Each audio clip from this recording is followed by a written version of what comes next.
ọba ní ẹ̀mí ìgbáyégbádùn àkókò yìí. Iná ọba yìí ló mú ìmọ́lẹ̀ wá káàkiri, bẹ́ẹ̀ ni òun ni kẹ̀kẹ́ ìdàgbàsókè. Ètò Brick 360 ni a ṣe àgbékalẹ̀ rẹ̀ láti ṣàlàyé àwọn nǹkan amáyédẹrùn tó ṣe kókó àti àjọ tó ń rí sí nípa ṣíṣàlàyé ní ẹ̀kúnrẹ́rẹ́ láti jẹ́ kí àwọn aráàlú mọ̀ nípa àwọn ọ̀kan-ò-jọ̀kan àyípadà tí wọ́n ṣe. Ètò tèmi yóò fúnka mọ́ àwọn àǹfààní tí ìpèsè iná ọba ń mú wá àti bí iná ọba ṣe dúró dáradára. A ó tún ṣàfihàn bí wọ́n ṣe ń pín àwọn iná ọba yìí lọ sí àwọn ibi tí ó jìnnà láti lè jẹ́ kí èyí di mímúṣẹ. Àjọ Transmission Company of Nigeria (TCN) ló wà nídìí rẹ̀ o. Àjọ TCN ló wà nídìí bí iná ọba ṣe ń lọ láti ibi tí wọ́n ti ń ṣẹ̀dá rẹ̀ lọ sọ́dọ̀ àwọn ilé-iṣẹ́ tó ń pín, tí ó sì ń dé ọ̀dọ̀ ogunlọ́gọ̀ àwọn ọmọ ilẹ̀ yìí tó nílò rẹ̀ ìyẹn lójoojúmọ́. Òun ló jẹ́ alátìlẹyìn fún ìpèsè iná ọba. Àwọn gan-an ló wà nídìí bí iná ọba ṣe ń dé ọ̀dọ̀ àwọn ọmọ ilẹ̀ yìí.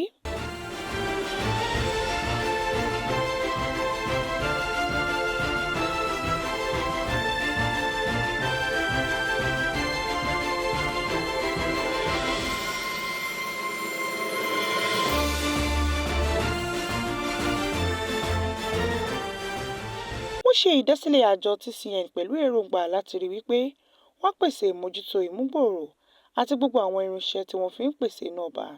Kì í ṣe àjọ TCN tó ń pèsè iná ọba tàbí pín iná ọba fún àwọn tí wọn yóò lò tààrà, ṣùgbọ́n ojúṣe wọn ni láti rí wípé wọ́n kó iná ọba láìsí wàhálà kankan láti ọ̀dọ̀ àwọn tó ń pèsè rẹ̀ lọ sí ọ̀dọ̀ àwọn tí yóò pín.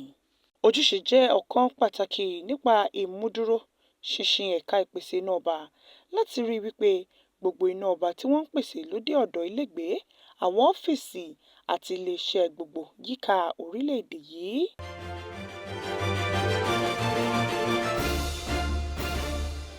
Iṣẹ́ pàtàkì àjọ TCN ni láti kọ́ àwọn ibùdó amúnáwá kéékèèké àti àwọn wáyà àgbénáká yíká orílẹ̀-èdè yìí lójúnà àti lè jẹ́ gbogbo kọ̀rọ̀kọ́ndú ilẹ̀ yìí ní iná ọba. Láti apá ibi tí ó jìnnà ní àríwá sí ẹkùn gúúsù tó lọ sí àwọn àárín ìlú ńláńlá àti àwọn ìgbèríko, àjọ TCN so gbogbo orílẹ̀-èdè yìí papọ̀ nípa ọ̀kan-ò-jọ̀kan àwọn wáyà àti òpó tó gbé iná ọba káàkiri. Èyí tí ó so gbogbo rẹ̀ papọ̀ mọ́ ibùdó amúnáwá ńlá. Àwọn irinṣẹ́ wọ̀nyí ló jẹ́ kí ìpèsè iná ọba rọrùn o, tí wọ́n sì ń gbé láti ẹkùn kan sí èkejì, tí ó sì ń ṣe àtìlẹ́yìn fún okòwò.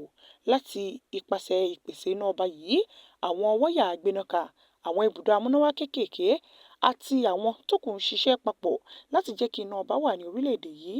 Kì í ṣe wípé TCN fa àwọn wáyà àti ìpèsè ibùdó amúnáwá kékeré nìkan o. Àwọn ènìyàn bíi amójú ẹ̀rọ, alámòjútó àti àwọn ọ̀kan-ò-jọ̀kan òṣìṣẹ́ ń ṣe takuntakun láti rí wípé iná ọba kò kọsẹ̀ rárá.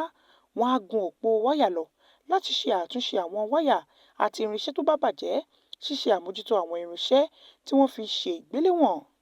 Bí iṣẹ́ wọn ṣe ń lọ sí, bẹ́ẹ̀ ni wọ́n ń ṣe ìmúrasílẹ̀ fún ìmúgbòòrò àwọn iṣẹ́ wọn. Wọ́n á tún máa yanjú ọ̀kan-ò-jọ̀kan ìṣòro tó ń kojú iṣẹ́ wọn. Wọn kì í káàárẹ̀ láti rí wípé àṣeyọrí wà. Bí wọ́n bá ti kẹ́fín ìpèníjà kan tàbí òmíràn, àwọn akọ́ṣẹ́mọṣẹ́ wọn máa ń rí wípé kò sí ìdíwọ́ tàbí ìdádúró kankan nípa ìpèsè iná ọba.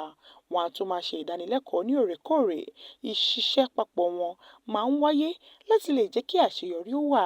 Kíkọ́ṣẹ́mọṣẹ́ jẹ àjọ náà lógún láti lè ṣe àṣeyọrí.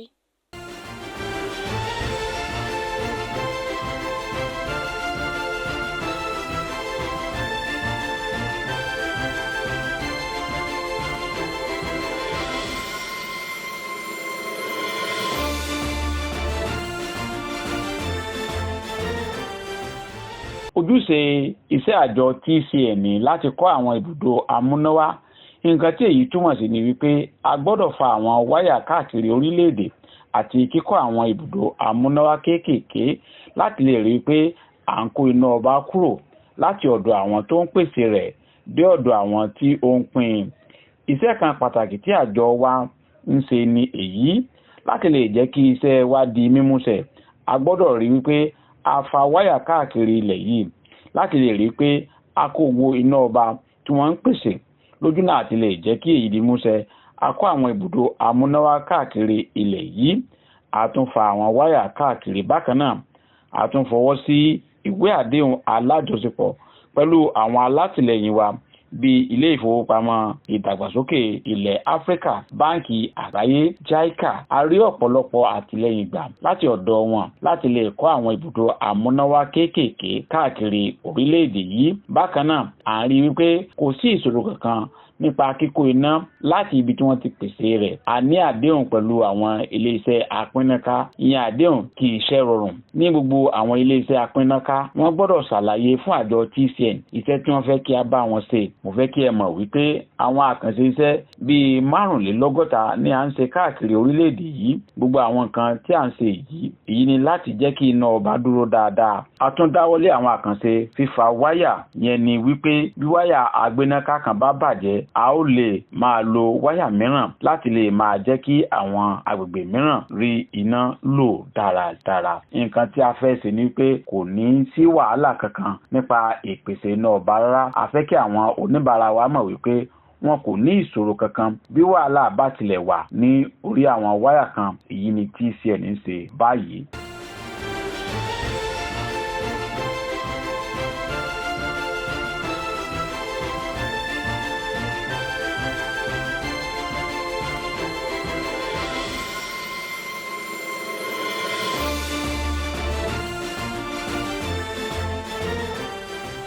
Ẹkùn Lagos ló tóbi jù nínú gbogbo àwọn ẹkùn TCN tó wà káàkiri Nàìjíríà. Ìdá 40 ni ẹkùn Lagos nìkan ń lò. A ní ẹkùn kékeré 5. Àwọn ní Àjà, Egbin, Àkàngbá, Ìlà Oòrùn Ìkẹjà àti Ọlọ́runṣògo. Àwọn ilé-iṣẹ́ apínnáká 3 ló ń ṣiṣẹ́ papọ̀ pẹ̀lú wa. Ilé-iṣẹ́ apínnáká Ìkẹjà tó tóbi jù, ètí ilé-iṣẹ́ apínnáká Èkó sì tẹ̀lé, àti apá kan ilé-iṣẹ́ apínnáká Ìbàdàn. A ní oríṣiríṣi ẹ̀ka tí à ń pè ní SCADA. Ìyẹn ni wọ́n ń pè ní System Control Data Acquisition. Irinṣẹ́ tí ẹ̀ ń wò yìí ni a máa fi ń ṣiṣẹ́. Pẹ̀lú irinṣẹ́ yìí, a lè rí ipò tí àwọn irinṣẹ́ bíi isolator, transformer ní àwọn ibi tí wọ́n wà káàkiri. Nǹkan tí a ń pè ní grid network ni èyí jẹ́. Èyí tí ẹ̀ ń wò yìí ni ti Ìkẹjà. Bákan náà, láti ibi tí a jókòó sí yìí, a lè rí gbogbo ibi tí àwọn irinṣẹ́ wa wà ní ẹkùn Lagos. A sì sọ ibi tí a wà yìí mọ́ ibùdó NCC. NCC ní ibi tí à ń ṣe àmójútó gbogbo ìpèsè iná ọba ní orílẹ̀-èdè yìí. Nǹkan tí èyí túmọ̀ sí ni wípé kò sí ibi tí ojú NCC kò ká. Láti ibùdó NCC, a lè ṣe gbogbo iṣẹ́ tí a bá fẹ́ ṣe. Ṣùgbọ́n àwa tí a wà níbí, ẹkùn Lagos nìkan ni agbára wa mọ. Ibi tí a wà yìí ni ibùdó ẹkùn Lagos, nígbà tí NCC jẹ́ ibùdó fún gbogbo.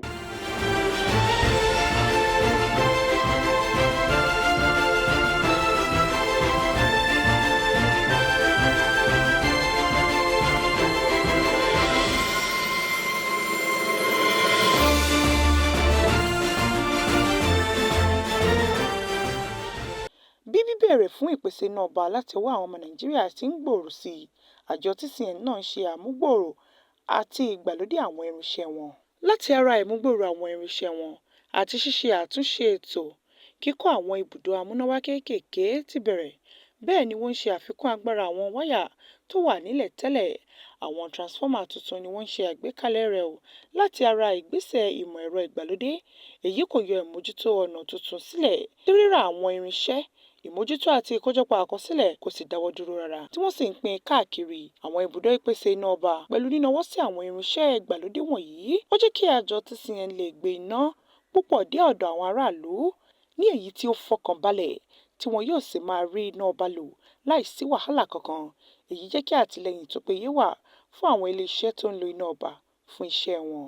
Àfojúsùn àjọ TCN fojú hàn wípé kí ilẹ̀ Nàìjíríà dúró dáadáa.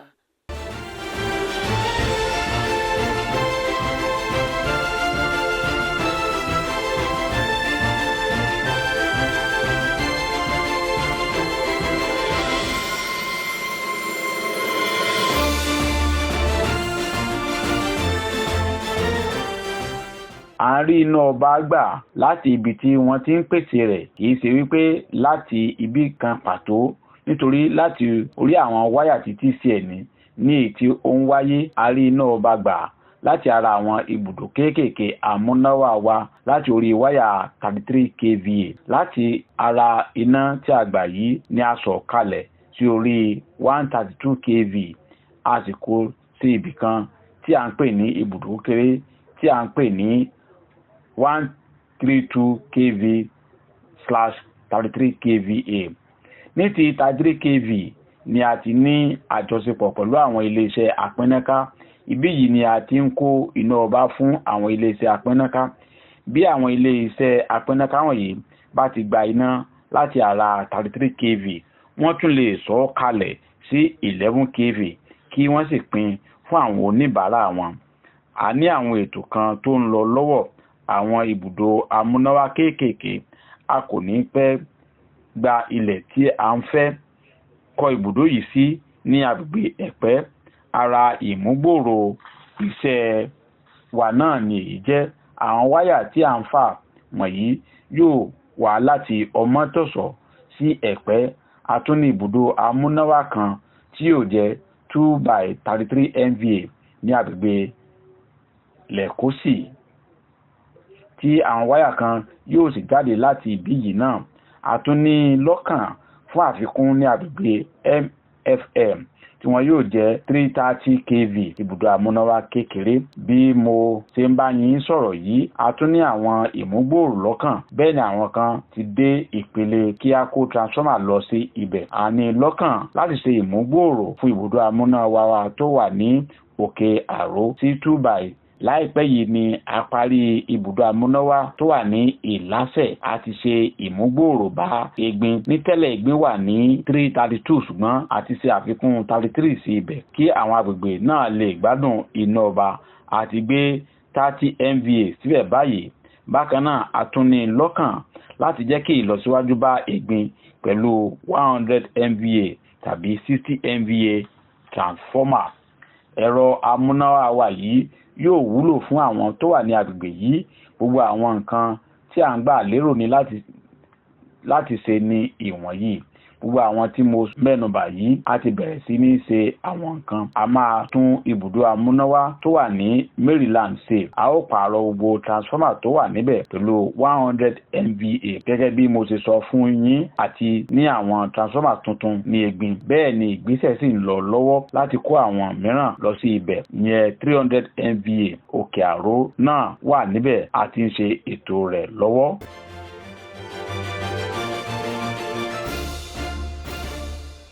A mọ̀ wípé a wà ní agbègbè àjálù tí wọ́n ṣẹ̀ṣẹ̀ gbé 60 MVA transformer wá nínú oṣù kìíní ọdún yìí. Àwọn agbègbè wo ni ó jẹ àǹfààní transformer tuntun yìí?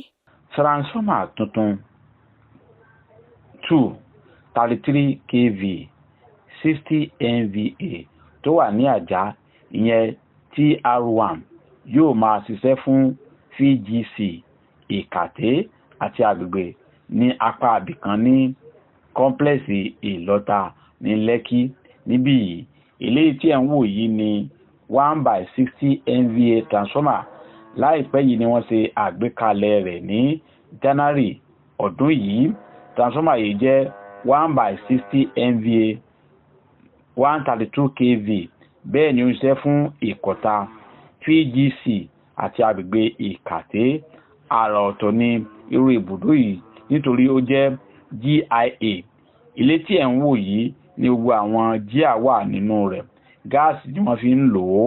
Kò dàbí èyí tí ẹ máa ń rí ní gbogbo èròjà rẹ̀ ní ìta. Inú ilé ni gbogbo rẹ̀ wà. A tún ní àwọn mìíràn ní ibòmíràn. Gáàsì ni à ń lò fún àwọn náà. Ó yàtọ̀ pátápátá sí AIS, ìyẹn àwọn èyí tí wọ́n máa ń gbé sí ìta gbangba. Àwọn 33 kV nìkan ló wà níta. Gbogbo àwọn èròjà iṣẹ́ tirẹ̀ wà ní inú ilé tí ẹ̀ ń wò yẹn. Irinṣẹ́ ìgbàlódé tuntun fún ìpèsè iná ọba ni.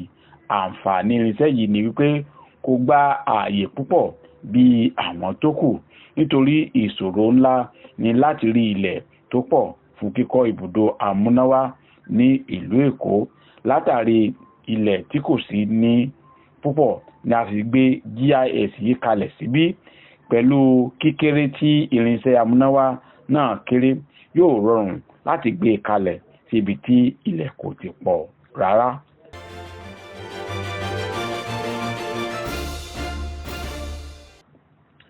Gbogbo àwọn nǹkan tí mò ń ṣàlàyé ní ìta ni a ṣe àfihàn rẹ̀ wọ̀nyí. Èyí ni gáàsì insulator GIA. A lè rí gbogbo àwọn line ìyẹn 330 kV line, gbogbo àwọn èròjà 330 kV bíi circuit breaker, insulator, BT, DT àti gbogbo àwọn èròjà tó kù ló wà ní ojú kan. Inú ilé ni gbogbo wọn wà. Eléyìí ni à ń pè ní gas insulated GIA. Ó yàtọ̀ pátápátá sí AIS, ìyẹn àwọn tí èròjà wọn wà ní ìta. Àwọn control rẹ̀ nìkan ni ẹ lè rí nínú control room. A ní irú àwọn irinṣẹ́ wọ̀nyí ní Alágbọn àti Lẹ́kí, ìyẹn 330 kV transmission.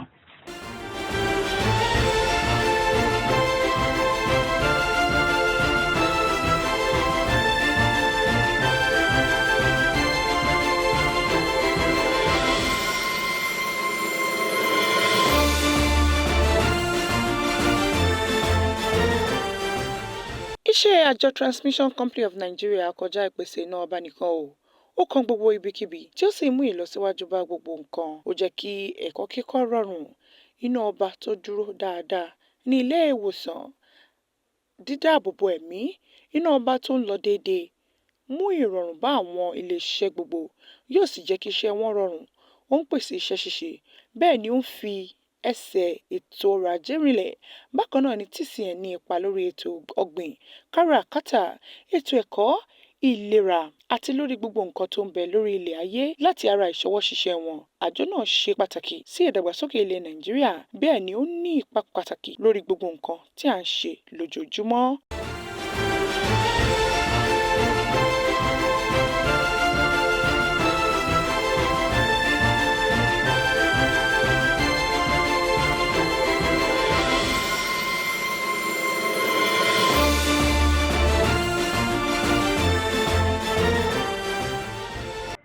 Aláùsá níbi tí a wà yìí, 132-33 kV ibùdó amúnáwá kékeré, ìyẹn ní ìlú Èkó.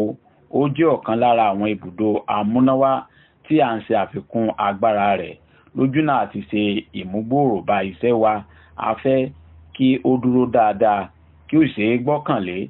Nǹkan tí à ń ṣe ní ibí yìí tàbí nǹkan tí a ti ṣe níbí yìí, ìyẹn ni wípé a ti gbé transformer tó jẹ́ oní 120 MVA síbí yìí tí a sì ti sí fún ìlò àwọn aráàlú.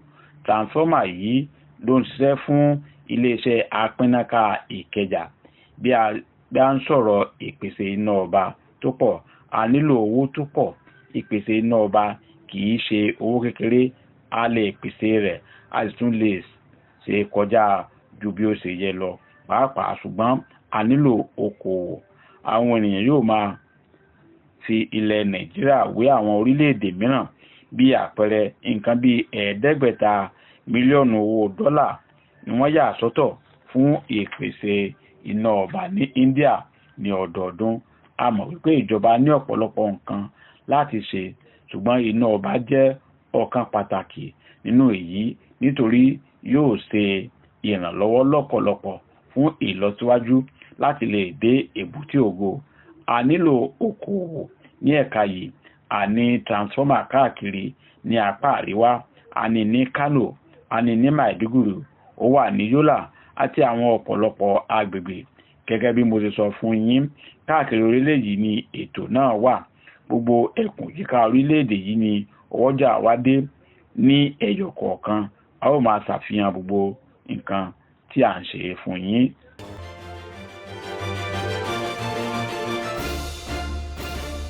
Ní Bichi, a ní 132-33 kV ibùdó amúnáwá kékeré alágbèéká.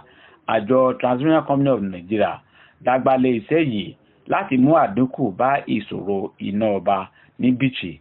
Ní báyìí, àwọn ènìyàn Bichi wà lórí 33 kV line fún ìpèsè iná ọba. A ti rí àríwísí gbà láti ọwọ́ àwọn ènìyàn tó wà ní agbègbè yìí. Bẹ́ẹ̀ ni à ń gbìyànjú láti yanjú ìṣòro yìí. Nǹkan tí a ṣe ni láti gbé ibùdó amúnáwá alágbèéká wá sí agbègbè yìí. Gẹ́gẹ́ bí ẹ ṣe ń wò yìí, àwọn òṣìṣẹ́ wa ní Kano ló iṣẹ́ tí ẹ̀ ń wò yìí. kò sí agbaṣẹ́ṣe kankan tí a gbé iṣẹ́ fún. A kàn gbé ẹ̀rọ amúnáwá alágbèéká wá sí ibí yìí ni àwọn òṣìṣẹ́ wa ló ṣe gbogbo iṣẹ́ tó wà ní ibí yìí. Pẹ̀lú èyí a ti ní fídà méjì, ẹyọ kan yóò máa fún àárín ìlú ní iná ọba, nígbà tí èkejì yóò máa fún waterworks ní iná ọba pẹ̀lú. Tí a bá ti gbé mítà síbẹ̀, a ó so ibùdó yìí fún lílò àwọn aráàlú láìpẹ́. Bákan náà, mo fẹ́ kí ẹ mọ̀ wípé a ń gbìyànjú láti kọ́ ibùdó amúnáwá sí bíìchì. A ní ilẹ̀ tó pọ̀ láti ṣe èyí. A ti gbé iṣẹ́ fún agbaṣẹ́ṣe láti kọ́ ibùdó amúnáwá 132-33 kV by 60 MVA sí ibí yìí. Agbaṣẹ́ṣe kò ní pẹ́ bẹ̀rẹ̀ iṣẹ́ nítorí a ti ṣe gbogbo nǹkan tó yẹ láti ṣe.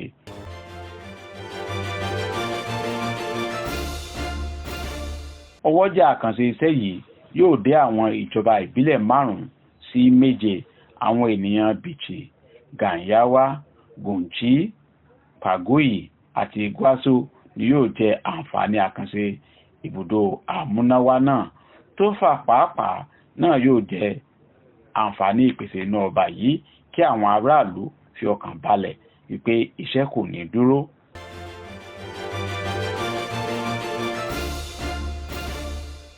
A wà ní Mando 330 by 132 by 33 kV ní ibùdó amúnáwá kékeré.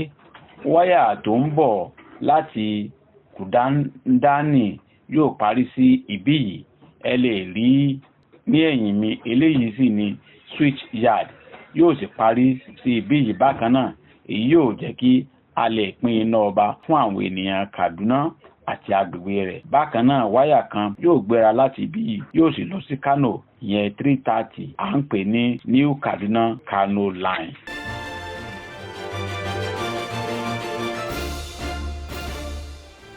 Ibi tí a wà yìí ni ibùdó amúnáwá 132-33 kV. Àkànṣe iṣẹ́ ńlá ní ibí yìí jẹ́ fún àjọ Transmission Company of Nigeria Dagbale. Bí ẹ bá wo ẹ̀yìn mi, ẹ ó rí pé a tún gbé transformer síbẹ̀. Bẹ́ẹ̀ ni gbogbo àwọn nǹkan tí a nílò ló ti wà níkàlẹ̀. Bí a bá parí ibùdó yìí, ìpèsè iná ọba ní Katsina yóò tẹ̀síwájú. Ibùdó amúnáwá kéékèèké yìí ni a máa wà fún Daura ní iná ọba, Kulbi, Donsama, Kankara àti Malfashi. Nǹkan tó ń dá wa dúró ní iṣẹ́ yìí ni wáyà tó ń bọ̀ láti Kano. A ní ìṣòro díẹ̀, a sì ti gbìyànjú láti yanjú rẹ̀ báyìí. Ìpínlẹ̀ Kano ti ń sa gbogbo agbára wọn láti san owó gbàmábìínú fún àwọn tí a fẹ́ lo ilẹ̀ wọn. TCN yóò sanwó pẹ̀lú.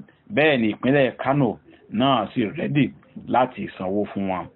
Bákan náà, ìpínlẹ̀ Kano ti jẹ́jẹ́ láti fún àwọn ènìyàn náà ní ilẹ̀ mìíràn. Bí a bá ti yanjú gbogbo èyí, àwọn agbaṣẹ́ṣe yóò lè bẹ̀rẹ̀ iṣẹ́ wọn, yóò sì tètè parí. A ó sì bá wọn sí fún ìlò àwọn aráàlú.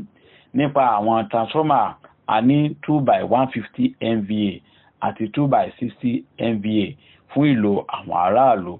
Ó sì ṣeéṣe kí wọ́n so wáyà tó ń lọ sí orílẹ̀-èdè Niger mọ́ ibí yìí bákan náà. Àti ń fún Daura ní iná ọba láti ara èyí tí ó ti wà tẹ́lẹ̀. Láti ìgbà tí a ti bẹ̀rẹ̀ iṣẹ́ yìí, a ti ní ìfikùnlukùn pẹ̀lú gómìnà. Wọ́n ti ń fọwọ́sowọ́pọ̀ pẹ̀lú wa.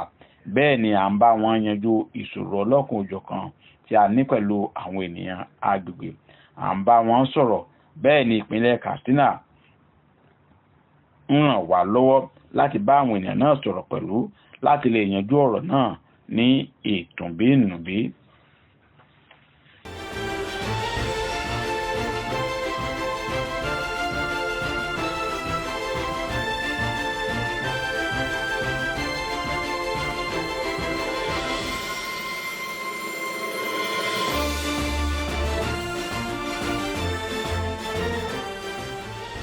Láti lè ṣe àṣeyọrí gbogbo àgbédani wọn, àjọ TCN fọwọ́sowọ́pọ̀ pẹ̀lú àwọn tó wà lábẹ́lé àti òkè òkun láti lè jẹ́ kí ìpèsè iná ọba dúró dáradára. Wọ́n rí àtìlẹ́yìn gbà láti ọ̀dọ̀ àjọ Báńkì Àgbáyé, Báńkì Ìdàgbàsókè Ilẹ̀ Áfíríkà, JICA àti àwọn mìíràn káàkiri àgbáyé. Èyí jẹ́ kí ìdàgbàsókè tètè yà kánkán tí ó sì wà ní ìbámu pẹ̀lú ètò ààbò àgbáyé nípa ìpèsè iná ọba. TCN ń kọ́ àwọn ibùdó èyí tí ó bá ìgbà mu káàkiri nílẹ̀ yìí. Èyí jẹ́ kí ìdàgbàsókè tètè yà kánkán tí ó sì wà ní ìbámu pẹ̀lú ètò ààbò àgbáyé nípa ìpèsè iná ọba. TCN ń kọ́ àwọn ibùdó èyí tí ó bá ìgbà mu káàkiri ilẹ̀ yìí ní ìbámu pẹ̀lú ìlànà tó yẹ láti lè kojú ìṣòro ìwòyí àti ọjọ́ ọ̀la.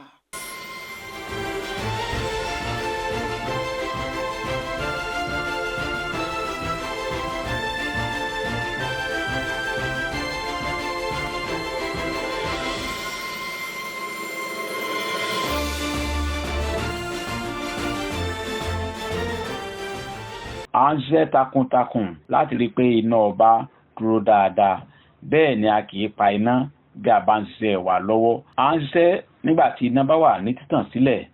Lifeline ni a lè pe àwọn tó ń rí sí pàjáwìrì ní gbogbo ibi tí pàjáwìrì bá ti wà tí ó sì nílò títì ìdásí.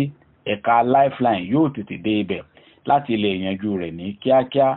Àwọn aláṣẹ ń ṣe ìrànlọ́wọ́ fún wa nípa fífi ìmọ̀ kún ìmọ̀ láti ọwọ́ àwọn ènìyàn ilẹ̀ Canada. A ní ìmọ̀ tuntun kún ìmọ̀ wa nípa ẹ̀ka Lifeline. Kò sí iṣẹ́ tí a kò lè ṣe láti jẹ́ kí àwọn aráàlú rí iná ọba lò láì kò ní ìnira rárá. Ọ̀nà méjì ni à ń gbé iṣẹ́ yìí gbà. Ọ̀nà kìíní ni Bayham, ìkejì ni stick method. Kò sí ìgbà tí a kì í ṣiṣẹ́, yálà ní ọ̀sán ni tàbí ní òru. Gbogbo ìgbà ni a máa ń ṣe iṣẹ́ wa tó sì máa ń lọ déédéé. Gbogbo àwọn òṣìṣẹ́ tó wà ní ẹ̀ka Lifeline ló jẹ́ òṣìṣẹ́ aláàbò, nítorí bí ẹnìkan bá kùnà, gbogbo wa ni a kùnà nìyẹn. Nítorí àṣìṣe kan lè ṣe àkóbá fún gbogbo àwa tí a wà ní ẹ̀ka yìí.